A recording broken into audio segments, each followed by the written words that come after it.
రేపు పొద్దున్న ఎద్దుకండి ఆ ఎద్దు ఇదిగో నా సింహం ఉంది ఎక్కండి చక్కగా అంటే ఎక్కడో ఎద్దే ఎక్కుతాడు. ఆయన ఎద్దెక్కేది అమాయకుడు ఎక్కడు. వృషభము దేనికి సంకేతం అంటే ధర్మానికి సంకేతం.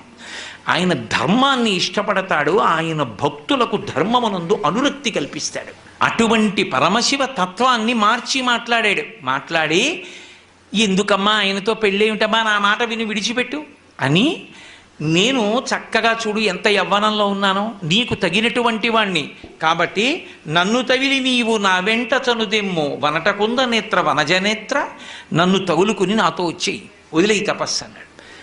విందావిడ, వీడట బ్రహ్మచారియట, వీనుల పెట్టక రాని మాటలే ఆడుచునున్నవాడు, నమశివాయయుండు ఆడగరాదు.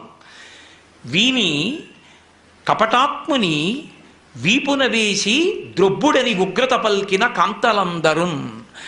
వీడు ఇష్టం వచ్చినట్టు మాట్లాడుతున్నాడు. శివ